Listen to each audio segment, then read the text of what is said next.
नमस्कार, मैं Yashwardhan. Good morning Indian news के कार्यक्रम चाय पर चर्चा में आज मेरे साथ मौजूद है सतीश बौद्ध जी। और हम आज जो प्रमुख अखबार है छत्तीसगढ़ के, उन पर हम उनकी हेडिंग्स पर आज आपके साथ चर्चा करेंगे।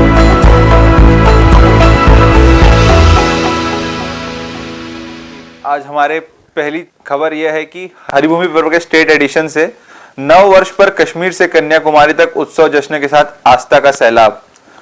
कहीं ना कहीं नव वर्ष था तो हर जगह लोगों की आस्था, लोग चूंकि एक तरफ लोग मंदिर भी जा रहे थे तो एक तरफ लोग पब वगैरह भी जा रहे थे पार्टी करने के लिए।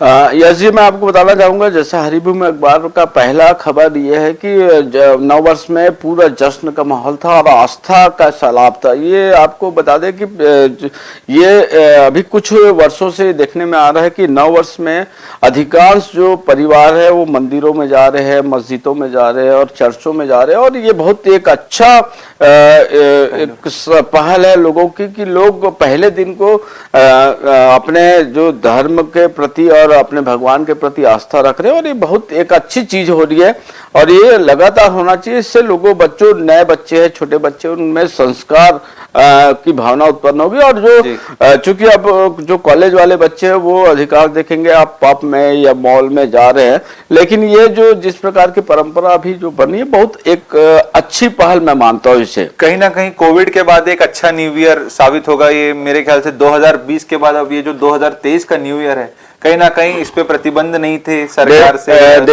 देखिए अभी चूंकि फिर से कोविड की आशंका बताई जा रही है, लगातार कोविड के गाइड नियमों का पालन करने की बात कही जा रही है। तो ये चूंकि 2 साल के बाद लोगों को मौका मिला जश्न मनाने का।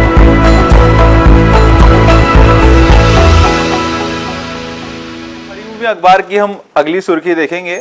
सम्मेश शिखर पर फैसला रद्द करने सड़कों पर उतरा जैन समाज, देश भर में प्रदर्शन हो रहा है।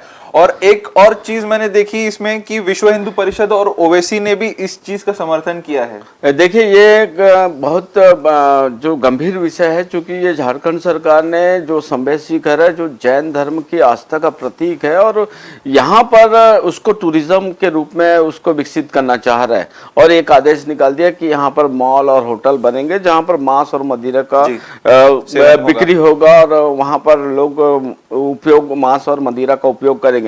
तो चूंकि जैन समाज में मांस और मदिरा जो है उससे दूर है और एकदम सात्विक जीवन व्यतीत करते जैन समाज के लोग, तो जिस प्रकार का ये झारखंड सरकार का फैसला है, मेरे अगर हम माने तो ये गलत फैसला है। इसको तत्काल वापस लेना चाहिए ताकि जो धार्मिक भावना लोगों की है वो अब मतलब उनका बने रहे। जी, कहीं ना कहीं ये देखा गया झारखंड सरकार द्वारा कि वो एक प्रकार से ये अपमान ही है जैन समाज का कि उनके धर्म में साफ साफ ये बातें लिखी गई है, कही गई है और ये लोग उस चीज की प्रैक्टिस भी बहुत शिद्दत से करते हैं कि ये सब चीजें ना हो। नहीं, चूंकि जैन धर्म में मांस और मदिरा का सेवन पूरी तरह वर्जित है और बहुत ये पूरे देश भर में इसके खिलाफ आवाज उठना चालू। इसके पूर्व भी आप देखे होंगे महामहिम राष्ट्रपति जी के नाम से ज्ञापन सौंपे सभी जैन समाज के पूरे छत्तीसगढ़ में। तो छत्तीसगढ़ और झारखंड सरकार को इसके लिए जल्द से जल्द कोई फैसला लेना चाहिए।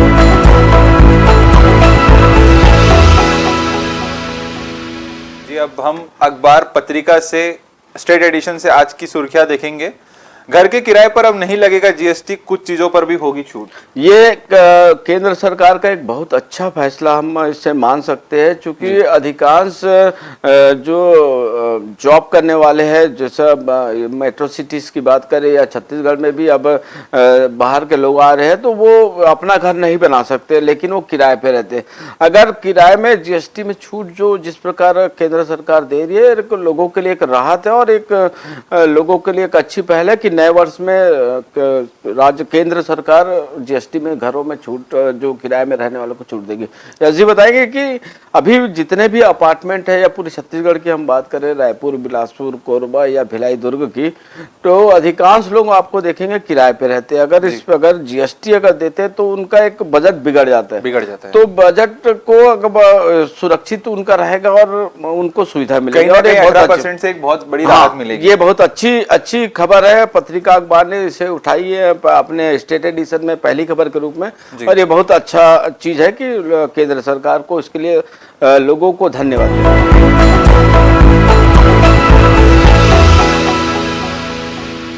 पत्रिका अखबार से दूसरी खबर है स्टेट एडिशन में, आरक्षण के विवाद को लेते हुए रायपुर के सड़कों पर भी अब पोस्टर वॉर शुरू हो गया है, जहां पोस्टर में देखा जा सकता है कि राजभवन का संचालन अस्थायी रूप से कुशाभाऊ ठाकरे परिसर में स्थानांतरित हो गया है। कहीं ना कहीं ये कटाक्ष कहते हुए जो राज्य की सरकार है उन्होंने ही शायद ये पोस्टरबाजी में देखिए, क्योंकि आदिवासी आरक्षण का मुद्दा पिछले कई दिनों से जो उपचुनाव हुए हैं भानु प्रतापपुर के, उसके बाद से लगातार ये आरक्षण का मुद्दा गर्म रहा है पूरे प्रदेश में। और आप देखेंगे कि उपचुनाव के बाद तत्काल राज्य के मुख्यमंत्री को एक बैठक बुलानी पड़ी और विधानसभा सत्र बुलाना पड़ा, जिसमें उन्होंने विधेयक पारित करके आदिवासियों को एक सांत्वना देने का प्रयास किया कि आरक्षण उनको मिलेगा। लेकिन विधेयक पास होने के बाद जो वहाँ सिग्नेचर के लिए राजभवन जाता है, तो महामहिम जो अपनी राज्यपाल है उन्होंने अब तक सिग्नेचर नहीं किया। तो इसके कारण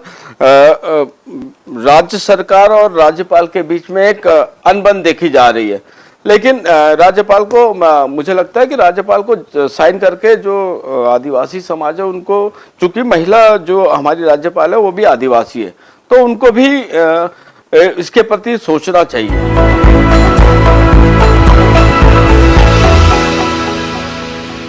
खबर पत्रिका के स्टेट एडिशन से, हॉकी के पूर्व कप्तान संदीप सिंह पर केस, उन्होंने मंत्री पद छोड़ दिया है। चूंकि वो हरियाणा के स्पोर्ट्स मिनिस्टर थे, उन्होंने मंत्री पद छोड़ दिया। उन पर आरोप है कि एक महिला एथलीट और महिला कोच के साथ यौन उत्पीड़न का मामला है।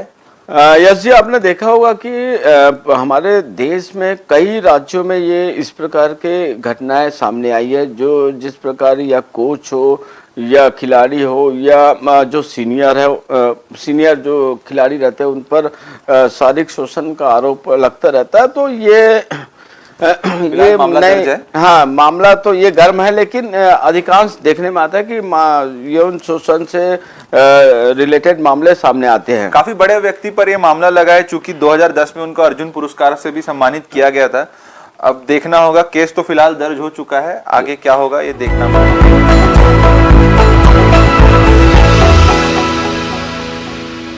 नवभारत अखबार की स्टेट एडिशन की पहली खबर, किसान खेतों में सब्जियां फेंकने पर हो रहे हैं मजबूर, लागत की आधी कीमत भी नहीं मिल रही है भाटा व पत्ता गोभी उत्पादक कृषकों को। देखिए यश जी, मैं बताऊंगा कि छत्तीसगढ़ में ये हर साल का एक परंपरा बना है कि जो किसान है, जैसे आप दुर्ग जिले की अगर बात करेंगे तो यहाँ टमाटर का उत्पादन जाता है। तो जैसा उत्पादन ज्यादा हो जाता है तो जो उत्पादन के जो मूल्य है वो घट जाते हैं। तो 2 रुपए किलो, 5 रुपए किलो के हिसाब से टमाटर मिलने लगते हैं। तो मार्केट में आवक ज्यादा हो जाती है और बिकते नहीं है, तो फसल पूरी खराब हो जाती है। इसलिए किसान इसको फेंकना, सड़कों पर फेंकना आराम कर देते हैं। आपने देखा होगा पिछले बार भी लगातार धमदा क्षेत्र में किसान टमाटरों को सड़कों पे फेंके हैं। तो राज्य की सरकार है, उन्होंने एक फैसला लिया था कि कोल्ड स्टोरेज बनाएंगे या टमाटर से केचप बनाएंगे या सॉस बनाएंगे, लेकिन केवल जो भी के वादे ही रह जाते हैं। तो किसानों को इससे बहुत नुकसान होता है। ठीक है, फसल अच्छी हो रही है तो उसका संरक्षण हो, संरक्षित हो।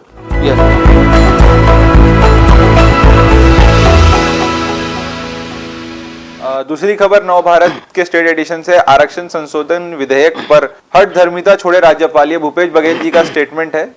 हाँ जी, ये मैं आपको पहले भी इस पर हमने चर्चा करी है कि आरक्षण को लेकर राज्यपाल और मुख्यमंत्री के बीच में तनातानी चल रही है। और अभी आज के जिस प्रकार नवभारत अखबार ने स्टेट एडिशन में अपनी दूसरी खबर इसको लगाई है प्रमुखता से कि हठधर्मिता छोड़े, तो ये राज्य के मुख्यमंत्री भूपेश बघेल का कहना मैं जायज मानता हूं कि हठधर्मिता छोड़कर तुरंत अगर राज्यपाल साइन करे तो उन आदिवासियों का भला होगा, उन बच्चों का भला होगा जो पीएससी की तैयारी करे या कॉम्पिटिटिव तैयारी करे। तो इससे एक अच्छा मैसेज जाएगा और दोनों पार्टी को इसको फायदा मिलेगा। कहीं ना कहीं उन्होंने बधाई भी दी थी जब ये विधेयक आया था, तो अब सीएम साफ साफ कह रहे या तो हस्ताक्षर करे या विधानसभा में वापस लौटा दे। जी, ये चूंकि जब विधेयक पारित हुआ सदन में तो हमारे छत्तीसगढ़ की जो राज्यपाल है उन्होंने बधाई दी कि बहुत अच्छा फैसला है, लेकिन क्या वजह है कि अब तक उस विधेयक में सिग्नेचर हस्ताक्षर नहीं किए।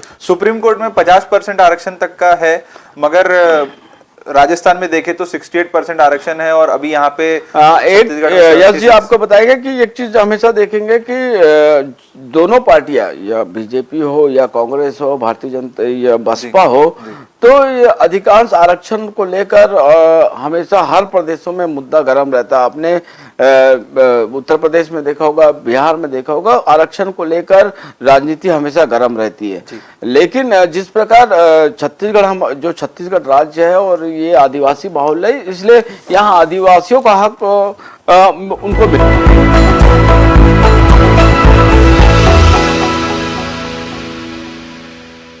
180 की रफ्तार में चलेगी वंदे भारत ट्रेन में, ऑफिस केबिन जैसी होगी शांति। ये खबर दैनिक भास्कर अखबार के स्टेट एडिशन की है।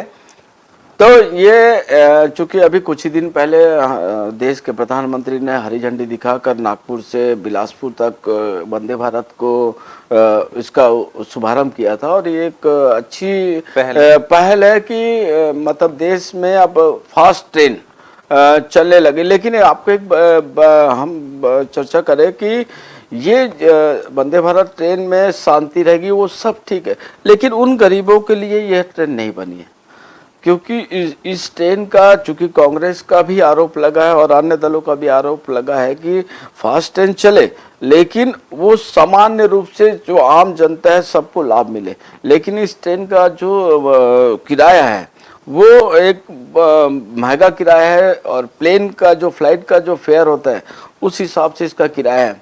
लेकिन अगर आम जनता को सुविधा अगर केंद्र सरकार को देना है तो एक सामान्य किराया कम करे। लेकिन ट्रेन की खासियत है, एक बहुत अच्छी ट्रेन है, हम उस पर सफर किए हैं, और शांति जिस प्रकार केबिन में शांति रहेगी तो ये बहुत अच्छी बात है। लेकिन जो किराया वाली बात है, जिस किराया कम होना चाहिए, मेरा मानना है जी। कहीं ना कहीं टेक्नोलॉजी बहुत ज्यादा भारत में विकसित हुई है इन सब चीजों को लेके, और 2 साल के भीतर 100 नई बोगियां बनाने का भी वादा किया है रेलवे ने। रेलवे अच्छा काम कर रहा है, लेकिन आम जनता के जेबों को ध्यान में रख के बनाए तो ये इसका महत्व ज्यादा होगा, क्योंकि इस ट्रेन का जो किराया है लगभग 4 गुना ज्यादा है। तो इससे आम जो गरीब जनता है वो इसका लाभ नहीं ले पाएंगे। व्यापारी वर्ग ले पाएंगे, अधिकारी वर्ग ले पाएंगे, जो संपन्न है वो ले पाएंगे, लेकिन एक आम गरीब है जो दिन भर मजदूरी करता है और वो उस ट्रेन का लाभ नहीं ले पाएगा। तो ऐसे में इस प्रकार की ट्रेन केवल उन लोगों के लिए है जो सक्षम है जी। तो ऐसा सरकार को, केंद्र सरकार को सोचना चाहिए कि आम लोगों को, जैसा लालू प्रसाद यादव जी जब रेल मंत्री थे, केंद्रीय रेल मंत्री थे, तो उन्होंने एक गरीब रथ बनाया, तो पूरी ऐसी ट्रेन थी, तो गरीबों के लिए था। तो ऐसी ट्रेन का निर्माण होना चाहिए, और यह चाहे वंदे भारत सभी वर्गों के लिए एक समान उसका उपयोग उसको कर सके सब लोग, तो उससे फायदा।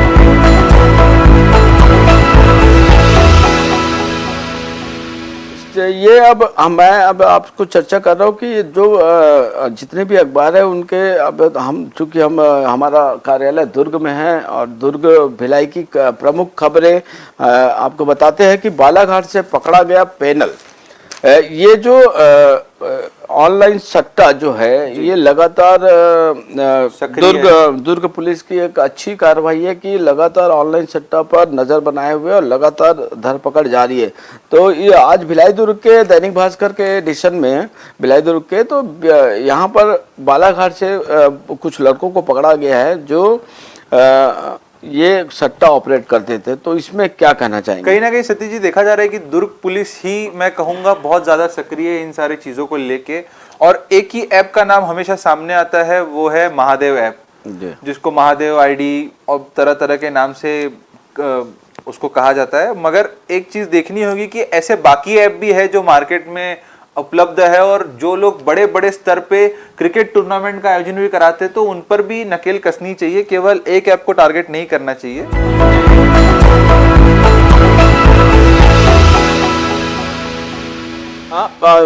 दैनिक भास्कर के भिलाई दुर्ग एडिशन में दूसरी बड़ी खबर है कि सफाई को लेकर अब हमारे चैनल में आपने देखा होगा कि लगातार सफाई के मुद्दे पर हमारा एक कार्यक्रम जी चल रहा है और हम दिखा रहे कि व्यवस्था चरमराई हुई है हर वार्डों की।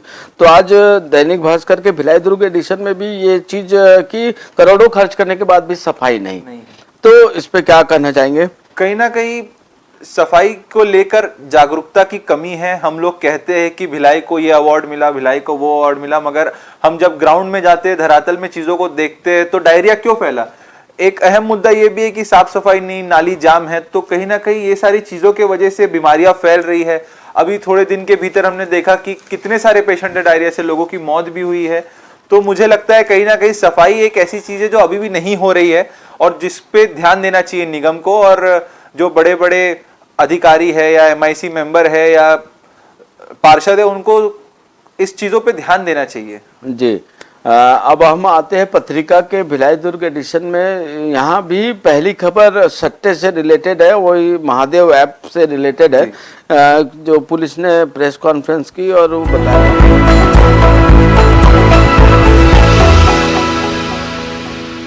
दूसरी खबर इसमें है कि साल भर पहले मैत्री बाग गुलजार, हजारों ने किया सावक सिंघम का दीदार।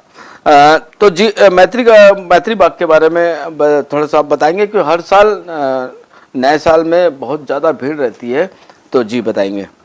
जी, मैत्री गार्डन में हमने देखा है कि जिसको मैत्री बाग भी कहते हैं, और जो एक भिलाई में अगर कहीं लोगों को घूमने के लिए कोई जगह है तो वो एक उसमें से पहली चॉइस लोगों की मैत्री बाग रहती है, जो बहुत पहले भिलाई स्टील प्लांट ने बनाया था। और मैत्री बाग में आए दिन नए नए पशु पक्षी आते हैं और यही एक सिंघम भी एक शावक है जो बाघ है, जिसको देखने के लिए भीड़ काफी उमड़ी है। और चूंकि नया साल था तो लोग कहीं ना कहीं, सतीश जी संडे भी था तो लोग अपने परिवार के यस जी। फिर अभी हम आते हैं हरिभूमि के भिलाई दुर्ग एडिशन में। यहाँ पर भी मैत्री बाग का जिक्र है, जहाँ पर लिखा गया है 40,000 लोग वहाँ पर लोग देखने पहुंचे। लेकिन एक चीज आप देखे होंगे, अभी वर्तमान में जिस प्रकार कोविड की आशंका बता रहे हैं, जो वैज्ञानिक है डॉक्टर से बता रहे कि सावधान रहिए, लेकिन आप देखेंगे कि जिस प्रकार 40,000 लोग एक जगह इकट्ठा हो रहे हैं तो मतलब कोविड के प्रोटोकॉल का पालन नहीं हो रहा। तो क्या बोलना चाहिए? कहीं आप अगर फोटो की अगर फ्रंट इमेज भी देखेंगे, फोटो भी देखेंगे तो लोग बिना मास्क के दिख रहे हैं। और कहीं ना कहीं मैं ये कहूंगा कि मैत्री बाग के जो प्रशासन है उनकी भी इसमें ढील नजर आ रही है कि किसी को उन्होंने मास्क पहनने के लिए फोर्स नहीं किया, कोई नियमों का पालन नहीं किया गया है कुल मिलाकर। और 40,000 लोग अगर उमड़े हैं वहां पे, पेपर ऐसा बता रहा है, तो वहां पे कितनी ज्यादा लापरवाही देखी जा रही है और लापरवाही बरती गई है, क्योंकि अगर एक भी यदि पॉजिटिव हुआ तो वो कितनों को संक्रमित कर सकता है।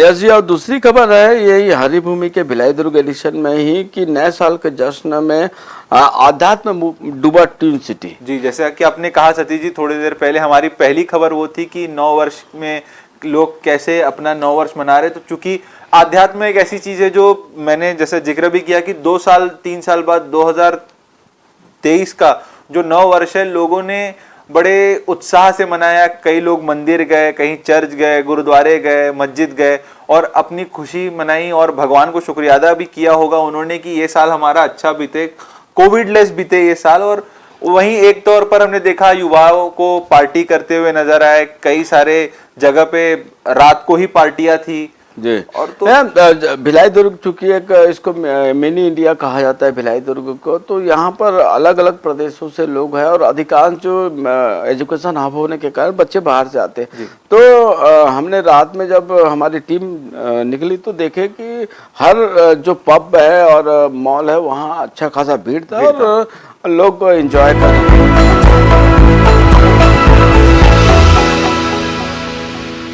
ये आपको भैया जी मैं बताऊंगा कि हरिभूमि के भिलाई दुर्ग के एडिशन में हेडलाइन खबर है कि कॉलेज में प्रैक्टिकल फरवरी व वार्षिक परीक्षा मार्च में होगी। तो आपने देखा है 2 साल जो कोविड का बीता, तो जो बच्चे थे ऑनलाइन के प्रति ज्यादा इंटरेस्ट उनका था, हो गया। है ना। तो अब अगर वो लिखित परीक्षा अगर क्लासरूम में बैठ के देंगे तो क्या उसका रहेगा? कहीं ना कहीं जो विद्यार्थियों ने मेहनत नहीं की होगी उनके जो मार्क का दर है या परसेंटेज कहूंगा उसमें गिरावट हमको नजर आएगी, क्योंकि ऑनलाइन एग्जाम काफी सरल थी। लोग ऑनलाइन का चयन ही इसलिए कर रहे थे कि इजीली पास हो जाए, इजीली मार्क्स मिल जाए। और कई लोगों की मांग ये भी थी, अगर बीच में देखेंगे कि हमारी एग्जाम ऑफलाइन क्यों हो रही है, ऑनलाइन कर दीजिए, चूंकि हमने साल भर ऑनलाइन पढ़ाई करने के लिए देखा था। तो चूंकि कहीं ना कहीं इस बार रिजल्ट में आपको गिरावट जरूर देखने को मिलेगी, क्योंकि कोविड के बाद क्या हुआ है कि अब बच्चे कॉलेज जाना शुरू हुए हैं, कहीं ना कहीं चीजें वापस पटरी पे आई है। मगर अब देखा मेरे हिसाब से तो यही होगा कि शायद जो पढ़ने वाले होंगे उनके मार्क्स बढ़िया आएंगे, वही रहेंगे, मगर जिन्होंने मेहनत नहीं की उनके मार्क्स में आपको जरूर गिरावट देखने आपने देखा होगा कुछ जिलों में कलेक्टेड पहुंचकर बच्चों ने ऑनलाइन ही परीक्षा की मांग करी है या ऑनलाइन पढ़ाई की मांग करी है, तो इससे शिक्षा का स्तर कहीं ना कहीं गिरता नजर आ रहा है। जी सतीश जी, बिल्कुल इससे शिक्षा का स्तर तो गिरेगा ही गिरेगा, क्योंकि ये मांग जायज नहीं है एक तरीके से हम देखें तो। क्योंकि ऑफलाइन इसलिए जरूरी है क्योंकि एक डिसिप्लिन रहता है, सिंसियरिटी रहती है कि हमको पढ़ाई के प्रति सजग रहना है। और कहीं ना कहीं ये सारी चीजें वो बैच के जो बच्चे हैं उनमें और जो पहले के बैच के बच्चे हैं उनमें आपको काफी फर्क देखने को मिलेगा, और ये सारी चीजें उनका भविष्य खराब भी कर सकती है।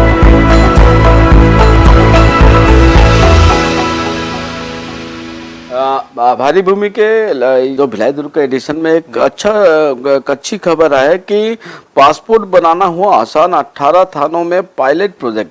तो ये एक अच्छी योजना है, पासपोर्ट के लिए लोगों को भटकना पड़ता था, तो ये एक अच्छी चीज दुर्ग में आरंभ हो रही है। और जिस पे कुछ कहना चाहेंगे? जी, पासपोर्ट बनाने के लिए आपने देखा होगा कि मान लीजिए यदि आप जगदलपुर में रहते हैं या यदि आप दुर्ग में रहते हैं या आप रायपुर में रहते हैं, जी जी, तो आपको आना रायपुर ही पड़ेगा राजधानी में पासपोर्ट बनाने के लिए।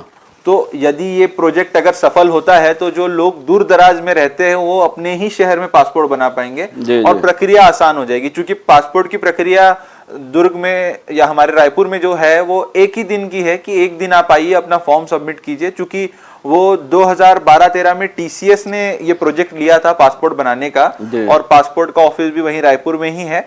मगर अब ये प्रोजेक्ट आने के बाद जो ये पायलट प्रोजेक्ट बताया जा रहा है कि पुलिस स्टेशन में ही हो जाएगा पासपोर्ट का काम, तो कहीं ना कहीं लोगों को राहत मिलेगी कि लोगों को इतना दूर जगदलपुर से रायपुर या अंबिकापुर से रायपुर नहीं आना पड़ेगा केवल पासपोर्ट।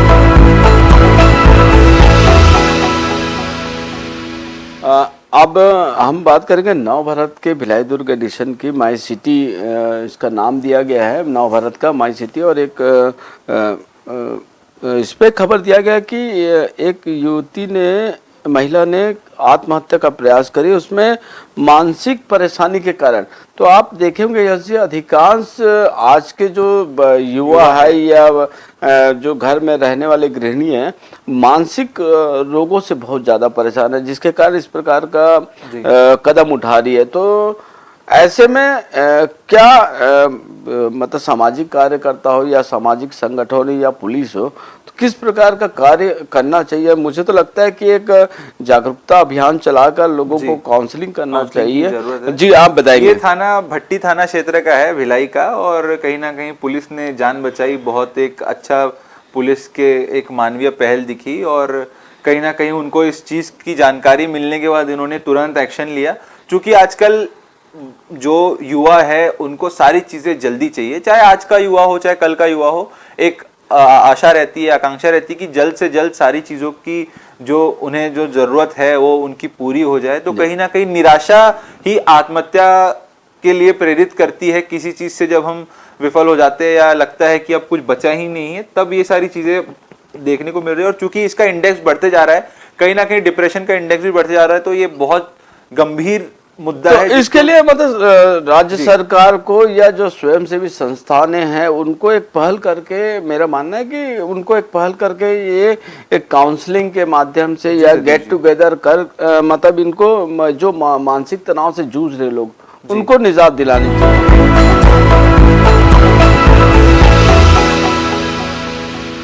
अब नवभारत के जो एडिशन के पहले ही में आज 9 वर्ष में जो हमारा जिला अस्पताल है दुर्ग का, वहाँ 21 बच्चों ने जन्म लिया, उनकी किलकारियां सुनाई दी। कहीं ना कहीं उनके माता पिता के लिए बहुत अच्छा न्यू ईयर होगा ये, कि जिनके घर किलकारियां गूंजी। और ये एक अच्छी खबर है, और जो पेपर ने ली काफी अच्छी न्यूज है, पॉजिटिव न्यूज के साथ शुरुआत की पेपर ने।